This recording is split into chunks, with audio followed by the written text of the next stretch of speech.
to my channel. If you're new to this channel, hi, this is Komal from Study with Kips. I would really be happy if you take a moment and subscribe to my channel. In our today's class, we'll discuss the chapter Life Processes and also we'll discuss the topic Transportation. What is transportation? It is a process in which a substance synthesized at one place. जैसे अगर हम plants की बात करें तो plants जो green plants होंगे वो फूड को सिंथेसाइज करेंगे, पर जो वो फूड होगा वो पूरे प्लांट को चाहिए होगा. तो that process that transfers the food from one place to another is known as transportation. अगर हम ह्यूमन बींग्स की बात करें तो हम सब्सटेंस को खुद प्रोड्यूस तो करेंगे नहीं, तो अगर हमने खाना खाया है थ्रू आवर माउथ तो वो खाना उसके जो न्यूट्रिएंट्स हैं वो पूरी बॉडी को चाहिए. तो जिस प्रोसेस से वो पूरे न्यूट्रिएंट्स पूरी बॉडी को ट्रांसफर होंगे that process is known as transportation. Also transportation is achieved by three systems, by blood vessels, heart and also lymph. What is blood? हम सबको पता है हमारी पूरी बॉडी में एक ऐसा कनेक्टिव टिश्यू है जो पूरी बॉडी में फ्लो कर रहा है एंड दैट इज ब्लड. तो ब्लड एक ऐसा कनेक्टिव टिश्यू है जो सारे न्यूट्रिएंट्स को ऊपर से नीचे तक बॉडी में ट्रांसफर करता है. Next is blood vessels. Vessels का मतलब होगा जैसे पानी पाइप्स में फ्लो करता है, ऐसे ब्लड जिन पाइप्स में फ्लो करता है उन्हें हम क्या बोलते हैं? Blood vessels. Next would be heart and lymph. Will go into all topics one by one. First let's start with blood. What is blood? अभी मैंने आपको बताया एक ऐसा कनेक्टिव टिश्यू जो पूरी बॉडी में फ्लो कर रहा है, उसे हम क्या बोल रहे हैं? ब्लड.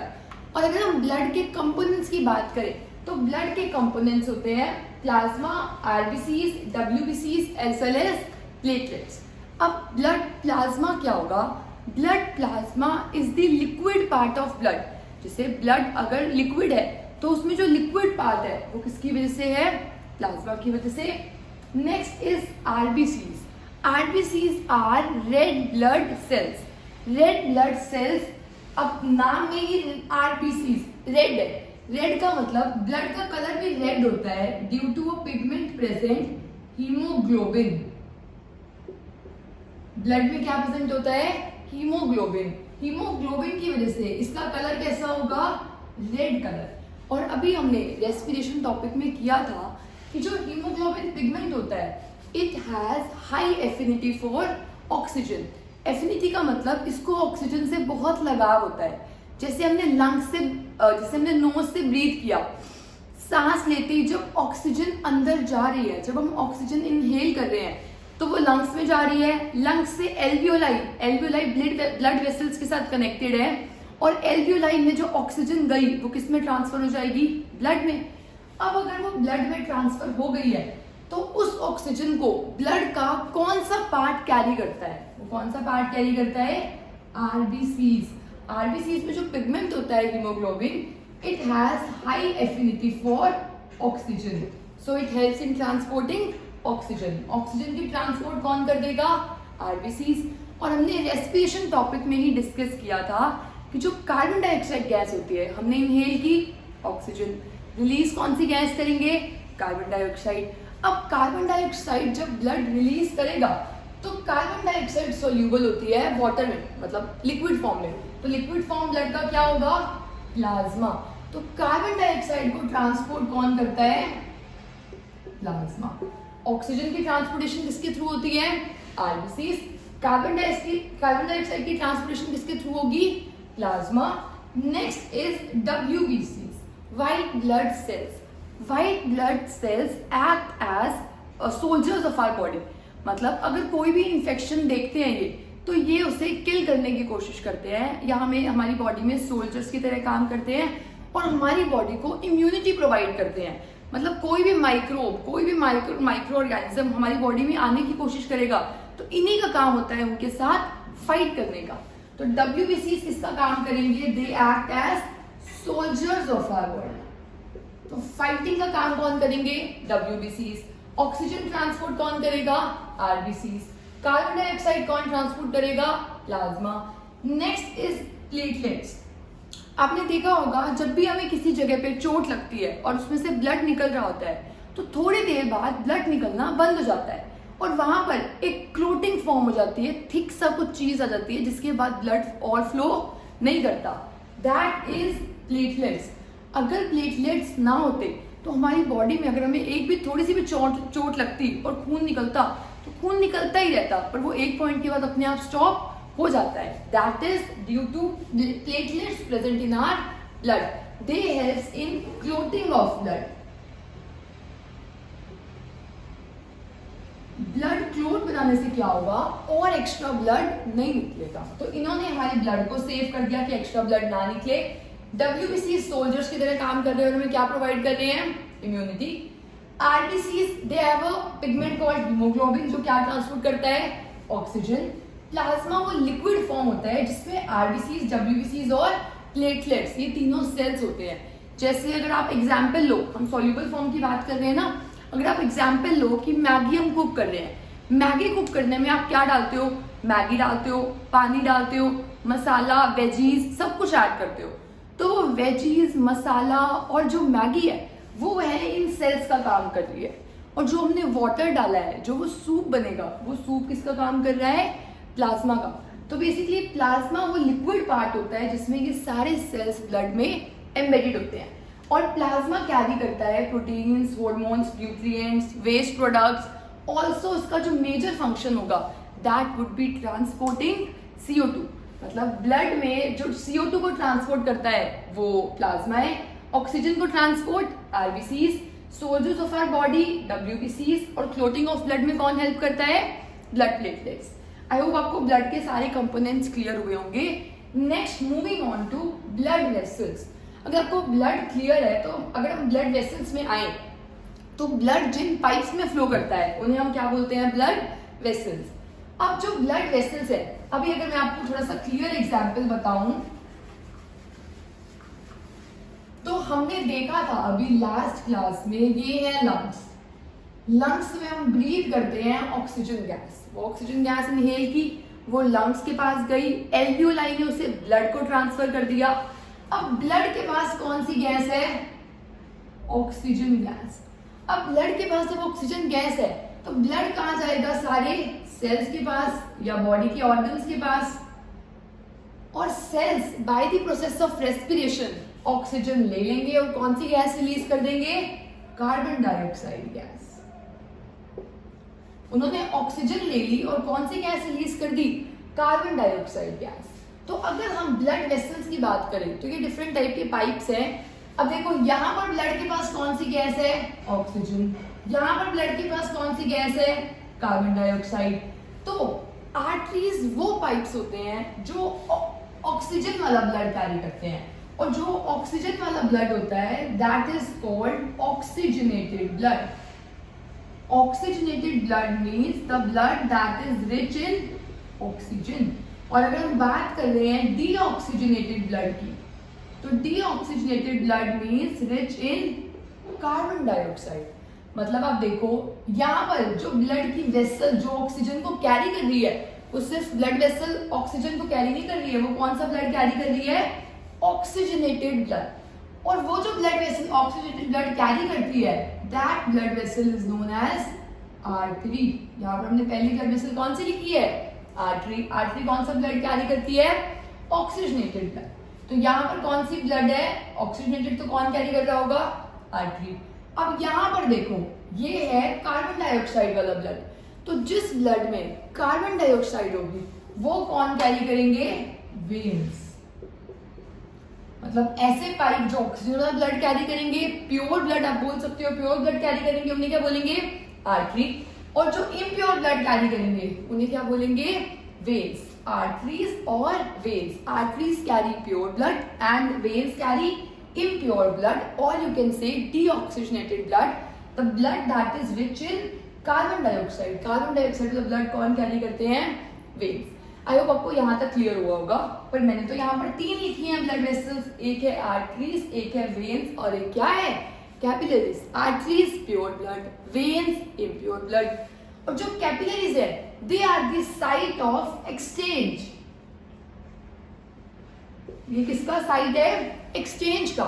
यहाँ पर देखो ऑक्सीजन आ रही थी, यहाँ पर कौन सी चली गई, कार्बन डाइऑक्साइड, मतलब सेल्स के बीच में जो पाइप्स होंगे जहां पर गैसेस चेंज हो रही हैं, O2 से किस में चेंज हो रही है, CO2 में, ये जो पाइप्स है उन्हें हम क्या बोल रहे हैं, कैपिलरीज। इन्हें हम क्या बोल रहे हैं, capillaries. Capillaries are the site of exchange, oxygen वाली आर्टरीज, कार्बन डाइऑक्साइड वाली वेन्स, और जहां पर ऑक्सीजन चेंज हो रही होगी कार्बन डाइऑक्साइड में, बेसिकली हमारे बॉडी ऑर्गन्स में, वहां पर कौन से पाइप होते हैं, कैपिलरीज। जैसे अगर आप एग्जाम्पल लो, आपके घर में प्योर वाटर आ रहा है, तो प्योर वाटर जिस सीवेज से आ रहा है वो क्या हुआ, आर्टरीज। आपने घर में टैप को ऑन किया, उस प्योर वाटर को यूज किया, उस प्योर वाटर को यूज करने के बाद अब डर्टी वाटर आपके घर से जा रहा होगा, वो कौन लेके जा रहा होगा, वेन्स। और जो आपके घर में टैप्स एक दूसरे के साथ कनेक्टेड है, वो क्या काम कर रही है, कैपिलरीज का, क्योंकि वहीं पर जो प्योर वाटर था वो किस में चेंज हो गया, डर्टी वाटर में। तो जो बाहर से टैप आ रही थी वो आर्टरी, जो आपकी घर की टैप्स हैं वो कैपिलरीज, और जो सीवेज लेकर जा रही है वो टैप्स जो घर में से ड्रेनेज लेकर जाती है वो क्या होंगी, वेन्स। तो आई होप आपको क्लियर हुआ होगा, प्योर, इम्प्योर और they are the site of exchange. अगर आपको यहाँ तक क्लियर है कि लंग्स से जो ब्लड है वो कहाँ जाता है, बॉडी में, पर लंग्स से जो ब्लड बॉडी में जाता है उसे कौन लेकर जा रही है, आर्टरी। अपने आप ब्लड के पास इतना प्रेशर नहीं होता कि वो खुद से कहाँ चला जाएगा, बॉडी के पास। तो हमारी बॉडी में एक पंपिंग ऑर्गन होता है, वो पंपिंग ऑर्गन क्या होता है, दैट इज हार्ट। हार्ट जिसे हम दिल बोलते हैं, जो वो हार्ट होता है वही पंप करता है, हमने सुना है कि ये पंप करता है, और ये पंप करता है तभी जो ब्लड है वो लंग्स से कहाँ जा पाता है, बॉडी पार्ट्स के पास, मतलब यहाँ पर कहीं पर क्या आएगा, हार्ट। अभी मैं इसे अच्छे से और ड्रॉ करूंगी जिससे आपको अच्छे से समझ आए, पर आपको ये क्लियर करना है कि जो ब्लड है वो डायरेक्टली बॉडी पार्ट्स के पास नहीं जाता, क्योंकि लंग्स से ब्लड आता है हार्ट में, और हार्ट फिर उसे पंप करता है कहाँ पर, सारे बॉडी पार्ट्स में।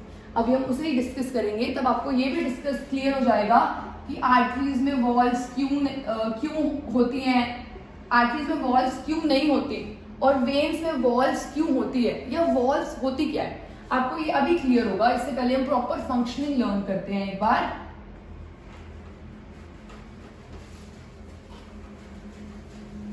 अगर हम बात करें हार्ट की, तो हार्ट में, ह्यूमन हार्ट का साइज जो होता है वो ऑलमोस्ट आपकी मुट्ठी जितना होगा। तो इसका साइज कितना हुआ, फिस्ट के जितना। इतना किसका साइज होता है, ह्यूमन हार्ट का। और अगर हम ह्यूमन हार्ट की बात करें तो ये डिवाइडेड होता है इनटू 4 चैम्बर्स। कितने चैम्बर्स में डिवाइडेड है, 4। मतलब हमारे दिल के कितने कंपार्टमेंट्स है, 4 कंपार्टमेंट्स। ये हो गया फर्स्ट कंपार्टमेंट, ये हो गया सेकेंड, ये हो गया थर्ड, और ये हो गया फोर्थ। अब कोई भी नेमिंग कर सकते हो, बस आपको ये क्लियर होना चाहिए कि कितने कंपार्टमेंट्स है दिल में, 4 कंपार्टमेंट्स। अब इन 4 कंपार्टमेंट्स में देखो, जैसे अगर मैं अपनी बात करूं तो मेरा राइट हैंड कौन सा है, ये वाला, और लेफ्ट हैंड कौन सा है, ये वाला। अगर मैं आपकी तरफ फेस करके खड़ी हुई हूं तो मेरा राइट क्या हो गया, ये साइड। अभी भी राइट तो मेरा यही है, और लेफ्ट कहाँ है, ये। तो आप जब ह्यूमन हार्ट की स्टडी कर रहे हो तो आप ये सोच रहे हो, आप जिस बंदे का हार्ट स्टडी कर रहे हो वो आपके सामने है, बिल्कुल जैसे मैं आपके सामने हूं। तो मेरा लेफ्ट कहाँ हो गया, यहाँ पर, और राइट कहाँ हो गया, इस साइड। तो इस साइड कौन सी साइड हुई, राइट साइड, और ये साइड कौन सी हुई, लेफ्ट साइड। वरना नॉर्मली अगर मैं लेफ्ट लिखती तो यहाँ लिखती, और राइट लिखती तो यहाँ पर मैंने अब लेफ्ट यहाँ पर लिखा है और राइट यहाँ पर लिखा है, क्योंकि हम जिस बंदे की स्टडी कर रहे हैं वो हमारी तरफ, आपकी तरफ फेस कर रहा है। आपकी तरफ फेस करेगा तो राइट ये हो गया और लेफ्ट ये हो गया, ठीक है। कितने चैम्बर्स थे हार्ट के, 4 चैम्बर्स। जो ऊपर वाले चैम्बर्स होते हैं they are known as auricles. ऊपर वाले चैम्बर्स को हम क्या बोलते हैं, ऑरिकल्स। और जो नीचे वाले चैम्बर्स होते हैं दे आर कॉल्ड वेंट्रिकल्स। इसका एक और नेम भी होता है एट्रियम। अब देखो, ऊपर वाले क्या हैं, ऑरिकल्स, नीचे वाले क्या हैं, वेंट्रिकल्स। ये क्या हो गया, लेफ्ट ऑरिकल, ये क्या हो गया, लेफ्ट वेंट्रिकल। ये क्या हुआ, ये राइट साइड है, राइट वेंट्रिकल। ये राइट साइड है, ऊपर वाला है right atrium. Right atrium, left atrium, right, left ventricle, right ventricle. आई होप आपको ये सब क्लियर हुए होंगे। ये क्या हो गया, right ventricle, right atrium, left atrium और लेफ्ट वेंट्रिकल। तो ये 4 चैम्बर्स आपको क्लियर है। और जो इन 2 चैम्बर्स को, इन लेफ्ट और राइट साइड को जो वॉल सेपरेट करती है, that wall is known as septum. उस वॉल को हम क्या बोलते हैं, सेप्टम। आप देखो, हमें पता है जो आर्टरीज होती है वो कौन सा ब्लड कैरी करती है, ऑक्सीजनेटेड ब्लड। तो अगर मैं यहां पर ड्रॉ करूं लंग्स को, यहां पर क्या है, लंग्स।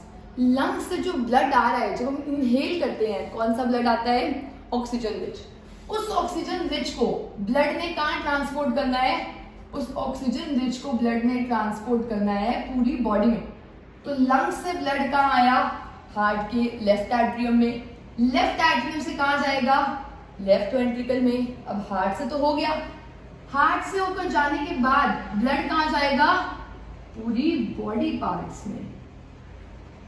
आई होप आपको यहां तक क्लियर हुआ होगा। लंग्स से ब्लड डायरेक्टली बॉडी पार्ट्स में नहीं जाता, मैंने आपको भी बताया था। हार्ट क्या होता है, वो पंपिंग ऑर्गन जो ब्लड को लंग्स से कहां लेकर जाएगा, हार्ट लंग्स से कहां लेकर जाएगा, बॉडी पार्ट्स तक। तो लंग्स से ब्लड आया, नीचे आ रहा है, नीचे आ रहा है, कहां गया, लेफ्ट एट्रियम। लेफ्ट एट्रियम से कहां आ रहा है, लेफ्ट वेंट्रिकल। और अगर हम बात करें हार्ट लोकेटेड कहां होता है, हमने अभी लास्ट डायग्राम में लंग्स देखे थे। लंग्स के ऑलमोस्ट सेंटर पॉइंट पे लोकेटेड होता है हार्ट, यहाँ पर। और अगर हम बात करें इसकी, तो यहाँ पर लोकेटेड है। तो लंग्स से ब्लड कहां गया, हार्ट में। हार्ट लेफ्ट एट्रियम, फिर कहां गया, लेफ्ट वेंट्रिकल, फिर कहां गया, बॉडी पार्ट्स। अभी जो ये ब्लड है बिल्कुल प्योर ब्लड है। कौन सा ब्लड है, ऑक्सीजन रिच। जैसे ही ये बॉडी पार्ट्स में गया, ये ब्लड कैसा हो गया, कार्बन डाइऑक्साइड वाला। अब कार्बन डाइऑक्साइड वाले ब्लड को फिर से कहां जाना पड़ेगा, लंग्स में, ताकि लंग्स क्या करते हैं, उसे प्योरीफाई। तो या तो इसके पास ऑप्शन था कि डायरेक्टली कहां चला जाए, लंग्स के पास, यहां से आया और डायरेक्टली कहां चला गया, लंग्स के पास। अब लंग्स ब्लड को क्या कर देंगे, प्योर, फिर से ये साइकिल रिपीट होती रहेगी। पर अगर आप ध्यान से देखो, इस हार्ट का लेफ्ट पोर्शन में तो ब्लड गया ही नहीं। क्या इस वाले पोर्शन को न्यूट्रिएंट्स नहीं चाहिए होंगे, चाहिए होंगे। तो ब्लड का इस पोर्शन में भी आना बहुत जरूरी है, क्योंकि ये जो वॉल है इसने इन दोनों को सेपरेट कर दिया। तो जो ब्लड होगा वो बॉडी पार्ट से डायरेक्टली लंग्स में नहीं जाएगा। जो ये कार्बन डाइऑक्साइड वाला ब्लड है, ये फिर से कहां आएगा, हार्ट के अंदर। यहां से आया, यहां से ये दोबारा कहां चला गया, हार्ट के अंदर।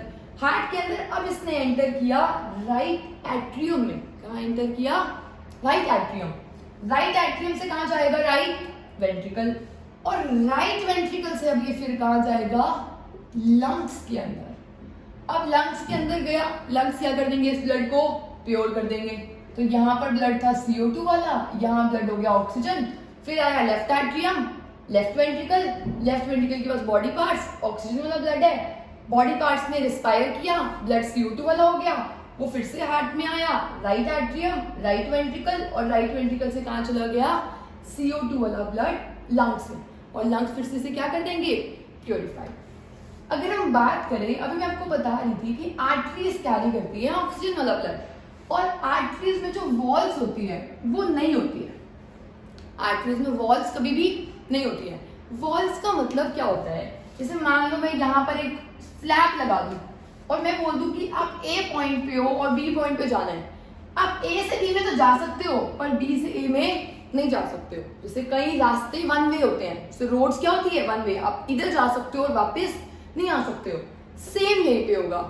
अगर आप, वॉल्स का मतलब ही यही होता है, टू प्रिवेंट बैक फ्लो। मतलब अगर कोई आपको एक ही रास्ता प्रोवाइड करे तो वो क्या है, एक वॉल। तो हम बोल रहे हैं जो वेन्स होती है उनकी वॉल्स होती है। वेन्स में वॉल्स होने का रीजन क्या होगा, और आर्टरीज में वेन्स नहीं होती। आर्टरीज में वेन्स क्यों नहीं होती है, क्योंकि देखो यहाँ से ब्लड अब आ रहा है ऑक्सीजनेटेड। ये ऑक्सीजनेटेड ब्लड कौन कैरी कर रहा होगा, आर्टरी। अब हार्ट ने जो ब्लड पंप किया है आर्टरी में, तो हार्ट ने तो बहुत तेज पंप किया होगा आर्टरी में ब्लड। तो जब इतनी तेज ब्लड पंप करते हो, जब आप प्रेशर से A पॉइंट पे B पॉइंट पे भेजोगे, तो आपको पता है कि ये वापस कभी भी B से A में नहीं आ पाएगा। तो आर्टरीज को तो वॉल्स की जरूरत है ही नहीं, क्योंकि हार्ट पंप कर रहा है इतने प्रेशर के साथ कि वो वापस कभी आ ही नहीं सकता। और अगर हम वेन्स की बात करें तो वेन्स कैरी करते हैं डीऑक्सीजनेटेड ब्लड। अब यहाँ से बॉडी पार्ट से जो डीऑक्सीजनेटेड ब्लड आ रहा है वो जा रहा है हार्ट में। अब इसमें तो डर लग रहा है ना उसे, कहीं ये बॉडी पार्ट से हार्ट में जाते हैं तो वापिस ही ना आ जाए। तो यहाँ पर क्या लगी होगी, एक वॉल्व लगी होगी। इस वॉल्व का मेन पर्पस क्या होगा, ताकि ये प्रिवेंट कर सके कि ब्लड वापस ना चला जाए। यहाँ पर वॉल्व होगी और आर्टरीज में कभी भी वॉल्व नहीं होगी। तो आई होप आपको ये क्लियर होगा कि आर्टरीज में वॉल्व्स नहीं होती और वेन्स में वॉल्व होती है। वेन्स में वॉल्व इसलिए होती है to prevent back flow of blood. Arteries में वॉल्व इसलिए नहीं होती है since blood is already pumped at very high pressure, so it does not need valve to protect it. So valve की प्रोटेक्शन की जरूरत नहीं है, उसे पता है उसने इतने धक्के से फेंका है ए से बी में। नेक्स्ट पॉइंट था आर्टरीज और वेन्स में। आर्टरीज में मैंने आपको भी बताया बहुत ज्यादा प्रेशर आता है। अगर बहुत ज्यादा प्रेशर आता है तो उसकी जो वॉल्स होती हैं वो थिक होती है ताकि वो उस प्रेशर को बियर कर सके। और जो वेन्स की वॉल होती है वो थिन होती है क्योंकि वहां पर प्रेशर इतना हाई नहीं होता। तो इसकी थिक, इसकी थिन और कैपिलरी इसकी वन सेल थिक होती है, मतलब बहुत ज्यादा थिक नहीं होगी, नॉर्मल सी होगी पर थिन भी नहीं होगी। तो आई होप आपको ब्लड वेसल्स भी समझ आए होंगे। अब हम दोबारा से कंटिन्यू करते हैं अपने हार्ट को। आप देखो हार्ट में मैं आपको क्या बता रही थी, लंग से ब्लड आया ऑक्सीजनेटेड ब्लड और वो कहाँ गया, हार्ट में। लेफ्ट एट्रियम, लेफ्ट वेंट्रिकल से कहाँ गया, बॉडी पार्ट्स में। बॉडी पार्ट से जाने के बाद ब्लड फिर से कहाँ आ रहा है, हार्ट में। राइट एट्रियम, राइट वेंट्रिकल और राइट वेंट्रिकल से फिर से कहाँ जा रहा है, लंग्स में। और जो कि लास्ट वाला ब्लड था ये था डीऑक्सीजनेटेड ब्लड। तो आप देखो एक साइकिल में ये एक ही साइकिल कंप्लीट हुई। अगर ये बॉडी पार्ट वाला ब्लड डायरेक्टली चला जाता लंग्स में तो एक ही सर्कुलेशन होती, एक बार घूमा। पर इसने क्या किया, बॉडी पार्ट से आकर दोबारा से हार्ट में गया डीऑक्सीजनेटेड ब्लड, तो दोबारा से जा रहा है, इसलिए इस सर्कुलेशन को बोलते हैं double circulation. Important question for exam, explain double circulation in human beings. तो अगर आपको double circulation in human beings को एक्सप्लेन करना है तो या तो आप ये डायग्राम ड्रॉ कर सकते हो या फिर आप स्टेट कर सकते हो, since in one cycle the blood goes through heart twice. एक साइकिल में ब्लड दिल से कितनी बार गया, 2 बार। अगर 2 बार गया तो 2 बार जाने की वजह से क्या होगा, इस सर्कुलेशन को हम क्या बोल देंगे, डबल सर्कुलेशन। आई होप आपको यहाँ तक क्लियर हुआ होगा कि डबल सर्कुलेशन क्या होती है। अभी हमने ब्लड वेसल्स तो पढ़ लिए हैं। आर्टरीज प्योर ब्लड कैरी करेंगी, वेन्स इम्प्योर ब्लड कैरी करेंगी। एक एक्सेप्शन है यहाँ पर, अगर आप किसी के नाम के आगे पल्मोनरी लगा दो तो उसका जो पर्पस है वो ऑपोजिट हो जाएगा। मतलब आर्टरी नॉर्मल कैरी करती है ऑक्सीजनेटेड ब्लड, पर अगर मैं उसके आगे पल्मोनरी लगा दूं तो वो कैसा ब्लड कैरी करेगी, डीऑक्सीजनेटेड, मतलब CO2 वाला ब्लड। और नॉर्मल वेन्स कैरी करती है CO2 वाला ब्लड। अगर मैं पल्मोनरी लगा दूं वेन के आगे तो वो कौन सा ब्लड कैरी करेगी, O2 वाला। आपको इस एक्सेप्शन को लर्न करना है। एक ही एक्सेप्शन है हमारे हार्ट में कि पल्मोनरी आर्टरी कैरी करती है CO2 वाला ब्लड, पल्मोनरी वेन कैरी करती है ऑक्सीजन वाला ब्लड। अब हम यहाँ पर बस ये देखेंगे कि कौन सी आर्टरी या वेन ब्लड को ला रही है। अब देखो लंग से जो ब्लड हार्ट में आ रहा है वो ब्लड है ऑक्सीजनेटेड, प्योर वाला ब्लड। अब प्योर ब्लड है तो कौन कैरी करेंगे, आर्टरीज। पर एक एक्सेप्शन थी कि जो वेन होती है पल्मोनरी वेन, वो भी कैसा ब्लड कैरी करती है, ऑक्सीजनेटेड ब्लड। तो यहाँ पर जो वेन ऑक्सीजनेटेड ब्लड को कैरी करेगी उसे हम बोलते हैं पल्मोनरी वेन।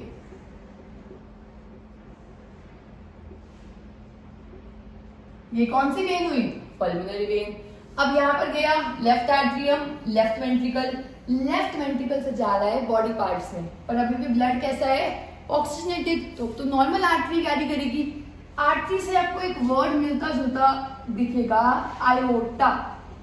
आर्टरी जैसी आपको फील आ रही होगी, आयोटा आर्टरी सेम है। तो आयोटा जो होती है वो सबसे बड़ी आर्टरी होती है हमारी बॉडी में, क्योंकि ये पूरे ब्लड को हार्ट से कहाँ लेकर जाती है, सारे बॉडी पार्ट्स में। हार्ट से कहाँ लेकर जाएगी, सारे बॉडी पार्ट्स में।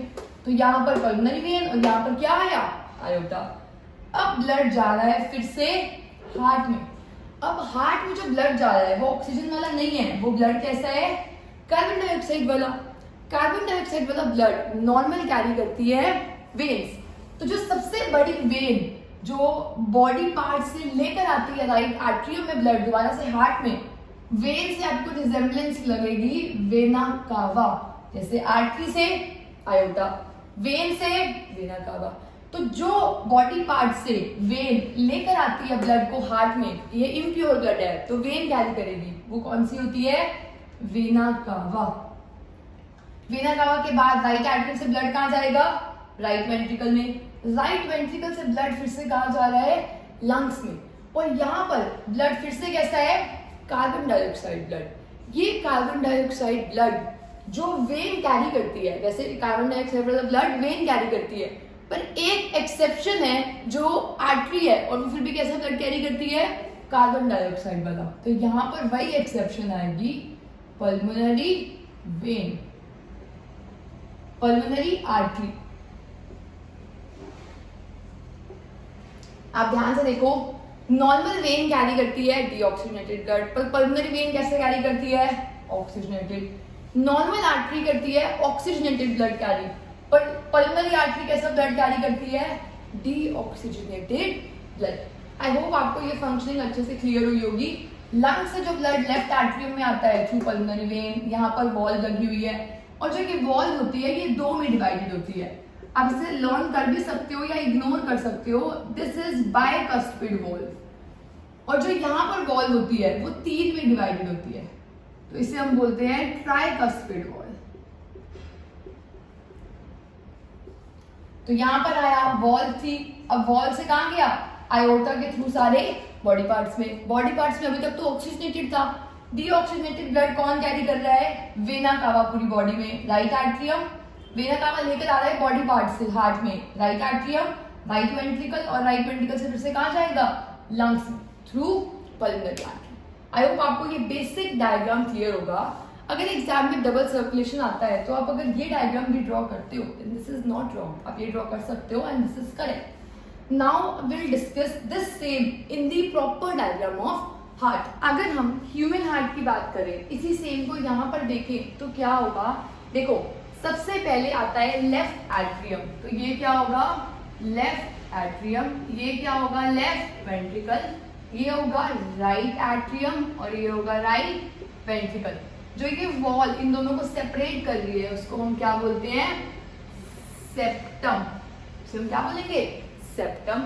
इसके बाद आप देखो pulmonary vein, pulmonary vein blood को लंग्स से कहाँ लाती है, हार्ट में, तो पल्मोनरी वेन लंग्स से ब्लड को कहाँ ला रही है, हार्ट में, left atrium, left ventricle. Left ventricle के बाद ब्लड आयोटा के थ्रू कहाँ चला जाएगा, सारे बॉडी पार्ट्स में, आयोटा के थ्रू सारे कहाँ चला गया, बॉडी पार्ट्स में। बॉडी पार्ट्स में से अभी तो गया ऑक्सीजन वाला, अब जो आएगा वो कैसा होगा, कार्बन डाइऑक्साइड वाला, और वो कौन लाता है, वेना कावा। जो ऊपर वाली वेना कावा जो ऊपर वाले बॉडी पार्ट से लाती है उसे हम बोलते हैं सुपीरियर वेना कावा, और जो लोअर बॉडी पार्ट से लाती है उसको हम बोलते हैं इंफीरियर वेना कावा। तो ये दोनों क्या हो गई, वेना कावा। यहाँ पर आप देखो इस डायग्राम में वेना कावा कहाँ ला रही थी, दोबारा से हार्ट में, फिर से कौन लेकर जा रही है लंग्स में, पल्मोनरी आर्टरी। इसने एंटर किया right atrium, right ventricle, right ventricle से ये कहां जाएगा, पल्मोनरी आर्टरी के थ्रू ये चला जाएगा लंग्स में। आई होप आपको ये डायग्राम क्लियर हुआ होगा। पल्मोनरी वेन से लेफ्ट एट्रियम, लेफ्ट वेंट्रिकल। अब देखो होगा क्या, जैसे ही एट्रियम ब्लड को कलेक्ट कर लेगा ये रिलैक्स कर जाएगा, और जैसे ये कॉन्ट्रैक्ट करेगा, छोटा होगा, ये सारा ब्लड कहां सेंड कर देगा, इनटू लेफ्ट वेंट्रिकल। जैसे ये कॉन्ट्रैक्ट हुआ इसने ब्लड सेंड कर दिया लेफ्ट वेंट्रिकल में। अब लेफ्ट वेंट्रिकल बहुत ज्यादा कॉन्ट्रैक्ट होगा क्योंकि इसने ब्लड को कहां भेजना है, सारे बॉडी पार्ट्स में। Important question for exam, why ventricles have thicker walls, क्योंकि इसने तो सिर्फ ब्लड को कलेक्ट करना होता है, आया इसने कलेक्ट कर लिया, पर जो वेंट्रिकल है उसको ब्लड को पंप करना है, तो इनकी वॉल्स कैसी होगी, थिक। इसकी वॉल यहाँ पर कैसी होगी, ठीक, क्योंकि ये कॉन्ट्रैक्ट करेगा और सारा ब्लड कहाँ चला जाएगा, बॉडी पार्ट्स में। इसके बाद वेना कावा से कहाँ आया ब्लड, राइट एट्रियम में, ये कलेक्ट करते टाइम रिलैक्स कर जाएगा। जैसे ही कॉन्ट्रैक्ट करेगा ब्लड कहाँ चला गया, राइट वेंट्रिकल में। अब राइट वेंट्रिकल जब कॉन्ट्रैक्ट करेगा तो ये ब्लड कहाँ चला जाएगा, थ्रू पल्मोनरी आर्टरी, फिर से लंग्स में चला जाएगा। सो आई होप आपको क्लियर हुआ होगा why ventricles have thicker walls. Because they have to pump blood to various body parts. तो उनको ब्लड को ज्यादा पंप करना होता है, तो इसलिए उनकी वॉल्स कैसी होती है comparatively thicker. So this was all about blood vessels and heart. Now we will move to different topics like lymph and transportation in plants and animals. Also हमने यहाँ पर एक वॉल देखी थी सेप्टम। सेप्टम का रोल क्या होगा? It prevents mixing of oxygenated blood from deoxygenated blood. अब यहाँ पर देखो ब्लड कौन सा आ रहा है? ऑक्सीजन वाला। यहाँ पर ब्लड कौन सा आया? कार्बन डाइऑक्साइड वाला। ऑक्सीजन और कार्बन डाइऑक्साइड वालों को हमें दोनों को अलग करने की जरूरत है, तो उसको अलग किस वॉल से किया हुआ है? हार्ट में सेप्टम से। तो to separate oxygenated and deoxygenated blood from mixing, इन दोनों को क्या करते हैं? सेपरेट करके रखते हैं। और सेपरेट करने से रीजन क्या है? मतलब ह्यूमन बींग्स में ही क्यों सेपरेटेड होता है? बिकॉज अदर ऑर्गेनिजम्स में ये सेपरेटेड नहीं होता, हम उन्हें अभी डिस्कस करेंगे। Human beings are warm blooded animals. Warm blooded animals का मतलब है ह्यूमन बींग्स को अपना बॉडी टेम्परेचर खुद चेंज करना होता है। मतलब बाहर के एटमॉस्फेयर को देखकर हमारा बॉडी टेम्परेचर चेंज नहीं होता, तो हमें अपना बॉडी टेम्परेचर रेगुलेट करना है अपनी एनर्जी से। जो हम एनर्जी रेस्पिरेशन में रिलीज करते हैं, उसी एनर्जी से हमें क्या रेगुलेट करना है? अपना बॉडी टेम्परेचर। और उस रेस्पिरेशन में हमें क्या चाहिए होती है? Pure oxygen. उस रेस्पिरेशन में क्या चाहिए? Pure oxygen. तो since human beings are warm blooded animals and they have high energy requirements, so they have high energy requirements to change their body temperature, so they need efficient supply of oxygen. इसलिए हमें oxygen की efficient supply चाहिए। इसलिए हम नहीं चाहते कि oxygen और कार्बन डाइऑक्साइड यहाँ पर मिक्स हो जाए। तो इसीलिए इन दोनों को प्रिवेंट करने के लिए, इन दोनों की मिक्सिंग को प्रिवेंट करने के लिए कौन सी वॉल होती है? Septum. This was a important question for exam. Why is there a need to separate oxygenated blood from deoxygenated blood? Because human beings are warm blooded animals. They need energy to regulate their own body temperature. So to do so, they need efficient supply of oxygen. अब हम ऐसे organisms के बारे में discuss करेंगे जिनको फर्क नहीं पड़ता, अगर मिक्सिंग हो भी गई तो उन्हें कोई भी फर्क नहीं पड़ेगा। Discuss till now that human beings have a 4 chambered heart, और उन 4 चैम्बर्ड में अपर वालों को बोलते हैं auricles and lower ones are known as ventricles. अगर हम बात करें फिश की, तो they have a 2 chambered heart. मतलब कितने कंपार्टमेंट्स होंगे? 2। और amphibians and reptilias have 3 chambered heart. Also, they can tolerate mixing of oxygenated and deoxygenated blood because they do not have high energy needs. Moving on to apes and mammals, they have 4 chambered heart. आपको इन सारे animals के chambers learn करने हैं। अभी हमने human beings में double circulation learn की थी। अगर हम फिशेस की बात करें तो there is only single circulation. जो गिल्स होते हैं, they play the role of lungs. अब जो हार्ट है, हार्ट पंप करेगा ब्लड को गिल्स में, गिल्स में ब्लड पंप किया, गिल्स ब्रीद इन करेंगी कौन सी गैस? ऑक्सीजन। तो ऑक्सीजन ब्रीद इन की, वो ऑक्सीजन कहाँ चाहिए? सारे फिश के बॉडी पार्ट्स में। उस बॉडी पार्ट से वो बॉडी पार्ट जो ब्लड को कहाँ पंप करेंगे? फिर से हार्ट में, क्योंकि छोटे से फिश है, बॉडी पार्ट डायरेक्टली कहाँ फेंक देंगे ब्लड को? हार्ट में। और वो हार्ट से जो वो ब्लड होगा, क्योंकि वो बॉडी पार्ट्स के पास गया था, वो ब्लड कैसा होगा? Carbon dioxide rich. वो फिर से जाएगा गिल्स में, और गिल्स उसे क्या कर देंगी? ऑक्सीजनेटेड। तो यही प्रोसेस फॉलो होता है। फिश की सर्कुलेशन आपको इतना अच्छे से लर्न नहीं करना, you just know the basic process कि ऑक्सीजनेटेड ब्लड जाएगा बॉडी पार्ट्स में, और वो हार्ट से होता हुआ फिर से गिल्स में जाएगा, and there is only single circulation involve. मतलब 2 बार नहीं जाएगा ब्लड। कितने सर्कुलेशन में जाएगा? सिंगल सर्कुलेशन में। अगर हम बात करें ब्लड प्रेशर की, तो जो ब्लड है वो वेसल्स में, जिन पाइप में फ्लो कर रहा है, वहां पर क्या एग्जर्ट करेगा? प्रेशर एग्जर्ट करेगा। और जो वो प्रेशर एग्जर्ट होता है, अगर आपको भी हार्ट की वर्किंग याद हो, तो यहाँ पर था वेंट्रिकल, और वेंट्रिकल से ब्लड कहाँ जा रहा था? बॉडी पार्ट्स में। वेंट्रिकल से ऊपर था एट्रियम, एट्रियम ने रिलैक्स किया, ब्लड कैरी किया, कॉन्ट्रैक्ट करते ब्लड कहाँ चला गया था? वेंट्रिकल में। अब जब वेंट्रिकल कॉन्ट्रैक्ट करेगा और बहुत सारा ब्लड कहाँ भेज देगा? बॉडी पार्ट्स में, तब जो वो प्रेशर एग्जर्ट होगा वो बहुत हाई प्रेशर एग्जर्ट होगा, और वो हाई प्रेशर को हम बोलते हैं सिस्टोलिक प्रेशर। और जो वो ट्यूब होती है वो मरकरी की ट्यूब होती है, उसमें जो प्रेशर एक्सर्ट होता है that is 120 millimetre of mercury. अगर हम बात करें डायस्टोलिक प्रेशर की, तो वेंट्रिकल ने जब कॉन्ट्रैक्ट किया बहुत सारा प्रेशर एक्सर्ट किया, ब्लड ऊपर गया, फिर जब ये रिलैक्स करेगा तो ब्लड इजी फ्लो में हो जाएगा। तो अगर इजी फ्लो में है तो उसके प्रेशर की वैल्यू कितनी होती है 80 मिलीमीटर ऑफ मरकरी। कॉन्ट्रैक्ट किया बहुत सारा ब्लड पंप हो गया तो ज्यादा प्रेशर, सिस्टोलिक प्रेशर। जब इसने रिलैक्स किया तो कम प्रेशर है आर्टरीज में, कितना प्रेशर है सिर्फ 80 मिलीमीटर ऑफ मरकरी।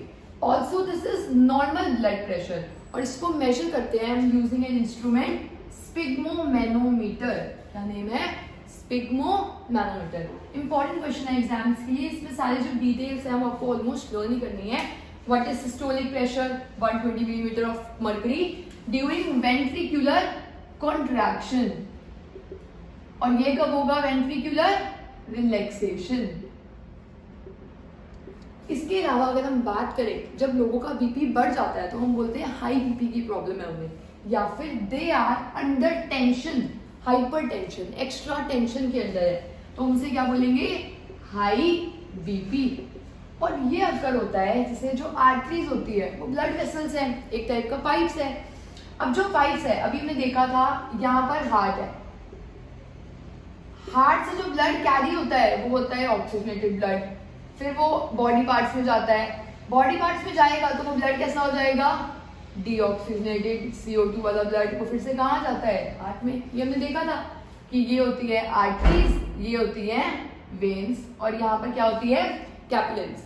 तो अगर हम आर्टरीज की बात करें तो जो ये आर्टरीज है जो ऑक्सीजनेटेड ब्लड को कैरी करती है, अगर यहाँ पर कुछ फंस जाए, जैसे प्लेक नाम का एक सब्सटेंस फंस जाता है, तो इससे क्या होगा? इसका रास्ता बहुत कम हो गया, तो जो आर्टरियोल थी वो कंस्ट्रिक्ट हो गई, मतलब छोटी सी हो गई।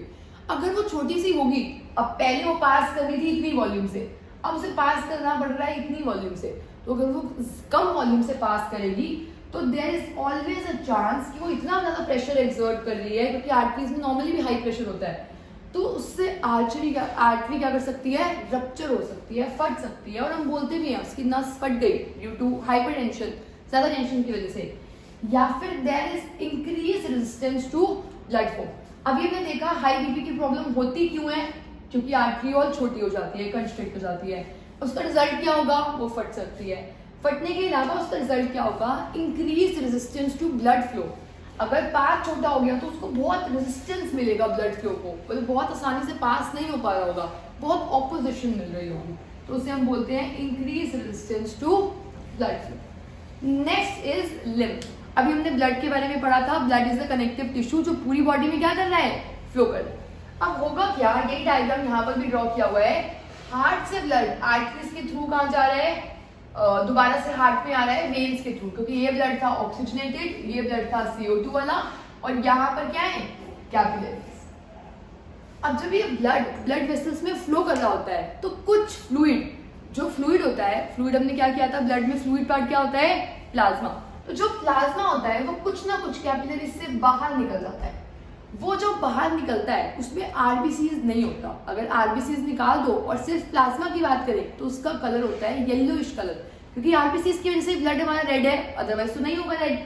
तो जब ये निकलता है तो आरबीसीज नहीं निकलते हैं, सिर्फ एक्स्ट्रा फ्लूइड निकलता है। अब वो फ्लूइड निकलेगा, वो फ्लूइड अपनी कैपिलरीज बना लेता है, और कैपिलरीज बनाकर बड़ी बड़ी वेसल्स बनाकर वो बड़ी वेन के साथ लिंक हो जाता है।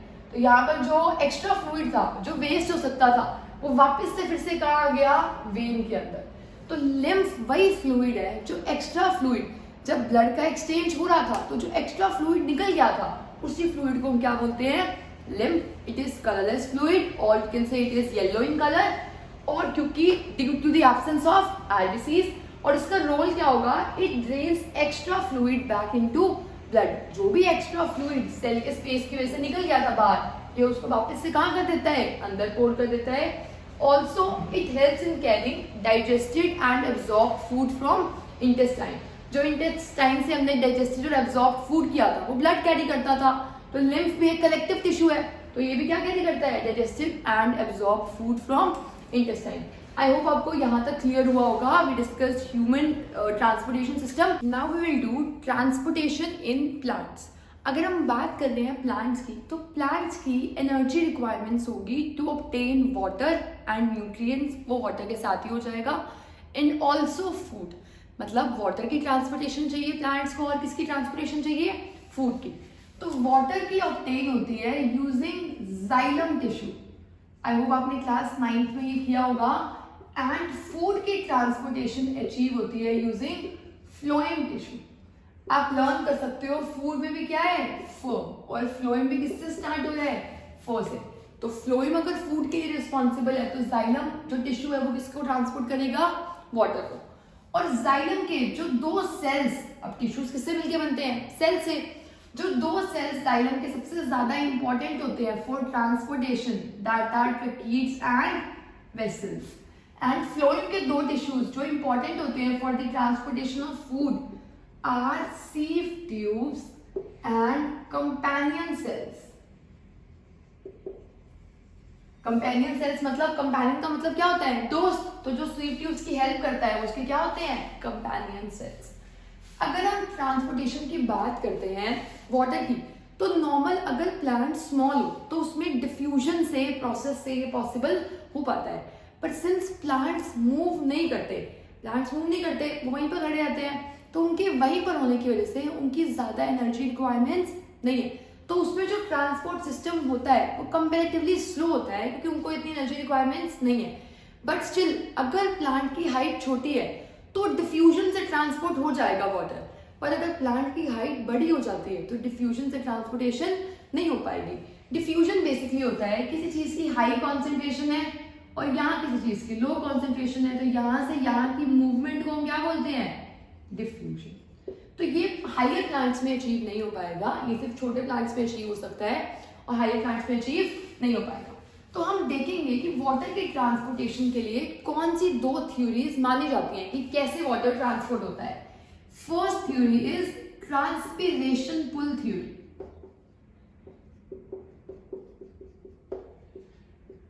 ट्रांसपिरेशन पुल थ्योरी क्या एक्सप्लेन करती है, transpiration means loss of water through leaves by stomata, मतलब स्टोमेटा जो लीफ के ऊपर छोटे छोटे पोर्स होते हैं, उन पोर्स में पानी का लॉस हो जाता है, क्योंकि अगर यहाँ धूप है तो पानी बार बार क्या करती रहेगी, एब्जॉर्ब करती रहेगी, तो पानी का लॉस होता है, और जिस प्रोसेस से होता है उसको हम क्या बोलते हैं, ट्रांसपिरेशन।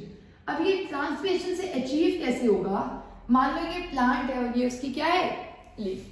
अब सन की वजह से इस प्लांट की लीफ से थोड़ा सा पानी ऊपर एब्जॉर्ब हो गया, पानी चला गया, तो यहाँ पर पूरी जाइलम ट्यूब है, जाइलम के सेल्स हैं, जाइलम टिश्यू के बहुत सारे सेल्स हैं, ट्रकीट्स, वेसल, यहाँ पर पानी चला गया, तो यहाँ पर पानी की कॉन्सेंट्रेशन हो गई लो। ये नेक्स्ट वाले सेल को कहेगा मुझे पानी चाहिए, ये नेक्स्ट वाले सेल को कहेगा पानी चाहिए, ये नेक्स्ट वाले को, ये नेक्स्ट वाले को, ये नेक्स्ट वाले को, और ये नेक्स्ट वाले को, कि सारे सेल्स एक दूसरे से कनेक्टेड है। और ये सेल इसको कहेगा सॉइल को, और हम सॉइल में क्या डालते हैं, पानी।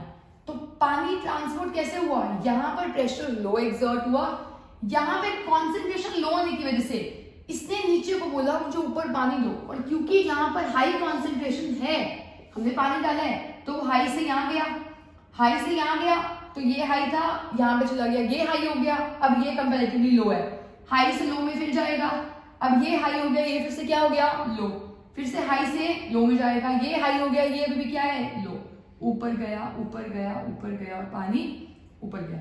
तो जो जाइलम का फ्लो होता है वो यूनि डायरेक्शनल होता है, मतलब पानी हमेशा रूट से ऊपर ही जाता है प्लांट्स तक। तो आपने देखा ट्रांसपिरेशन पुल थ्योरी क्या स्टेट करती है, क्योंकि लीफ से पानी का लॉस हो रहा है तो वो एक सक्शन क्रिएट कर रहा है, पुल क्रिएट कर रहा है, जिस पुल की वजह से पानी नीचे से कहाँ आ रहा है, ऊपर तक। तो ये तो थी बेसिक ट्रांसपिरेशन पुल थ्योरी।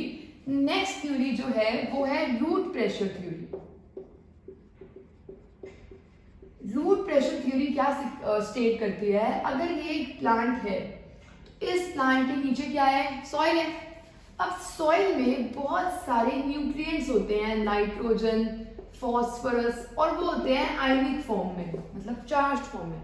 अगर वो आयंस हैं तो यहाँ पर आयंस हैं और रूट्स में आयंस अभी नहीं है, तो आयंस का यहाँ पर कॉन्सेंट्रेशन ज्यादा है और यहाँ पे आयंस का कॉन्सेंट्रेशन कम है, तो हमेशा डिफ्यूजन होती है from high to low concentration.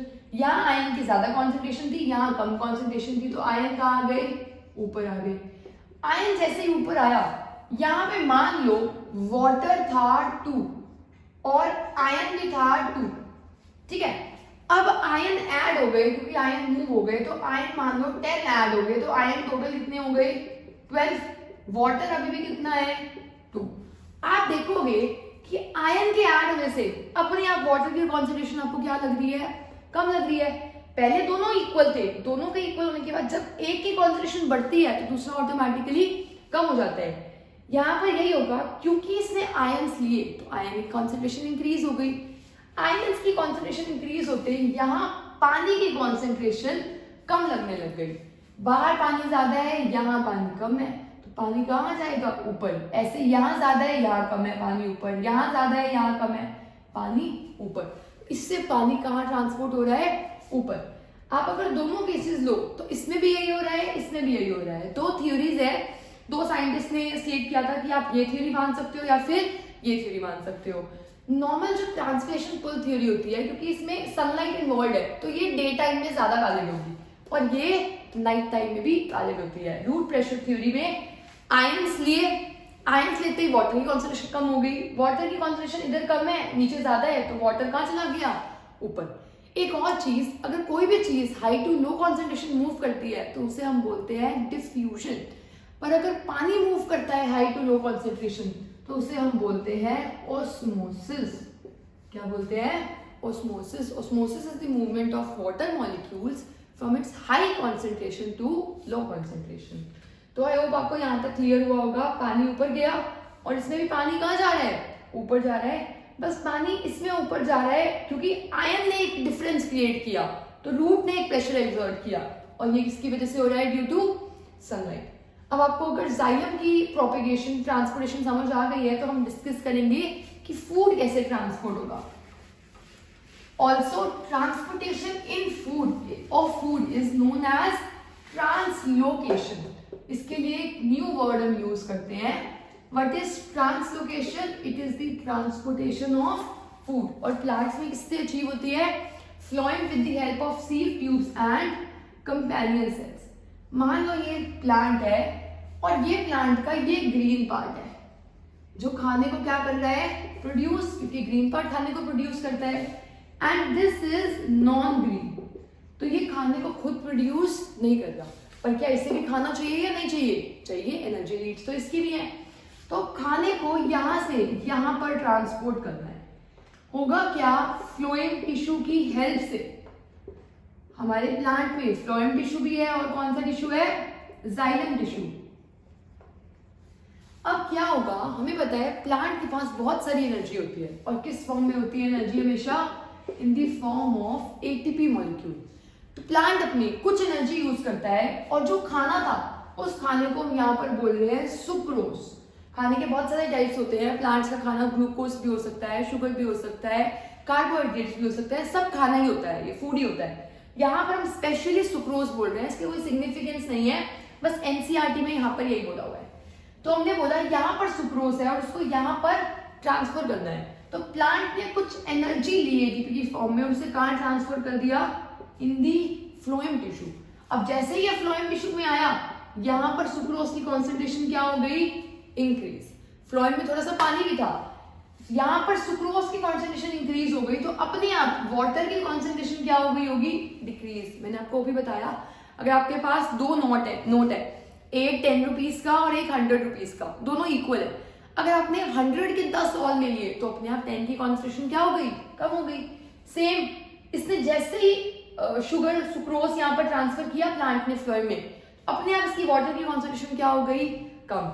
Water की कॉन्सेंट्रेशन यहाँ कम है, साथ में जाइलम है, जाइलम से वाटर कहाँ जाएगा, यहाँ पर। अब यहाँ पर सुक्रोज भी बहुत ज्यादा है, वाटर भी बहुत ज्यादा है, इतनी हाई कॉन्सेंट्रेशन में पानी पुश कर रहा है खाने को नीचे, खाना नीचे आ रहा है, नीचे आ रहा है, नीचे आ रहा है। अब हाई कॉन्सेंट्रेशन है, जहां भी खाने को दिखेगा लो कॉन्सेंट्रेशन है, वो चला जाएगा, चला गया खाना। यहां अगर मान लो दिख रहा है तो लो कॉन्सेंट्रेशन है, तो चला गया खाना। तो हमने देखा कि सबसे पहले कैसे प्रोसेस होगा, plant uses it's energy in the form of ATP and transfers sucrose into phloem tissue. Then xylem pushes the water into it. This increases the osmotic pressure and it provides food to all the non-green plants. जहां पर भी खाना transport करना था अब वो हो जाएगा. दोबारा हम देखते हैं, यहाँ से प्लांट ने एनर्जी यूज की, यहाँ पर ट्रांसफर किया, और आपको लिख कर आना है ये किसकी हेल्प से होता है, with the help of sieve tubes and companion sales. जैसे ही खाना यहाँ आया, खाने की कॉन्सेंट्रेशन इंक्रीज हो गई, वाटर की कॉन्सेंट्रेशन डिक्रीज हो गई. तो खाना यहाँ से कहाँ जाएगा, यहाँ पर. अब खाने की कॉन्सेंट्रेशन भी बहुत ज्यादा है और पानी भी बहुत ज्यादा है, दोनों पुश कर रहे हैं, उस जगह पे जा रहे हैं जहां पे कॉन्सेंट्रेशन खाने और पानी की कम है. So this happens in translocation, basically transportation of food. और अभी हमने पहले डिस्कस किया था ट्रांसपोर्टेशन ऑफ वाटर, जो जाइलम से होता है और ये किससे हुआ, फ्लोएम से. So this was all about today's class. I hope you like this video, and if you did, please share this video with your friends as well. If you have any doubts related to this chapter, you can mention in the comments. I'll be there to answer them. Thanks for watching. I hope you all have a nice day. Thank you.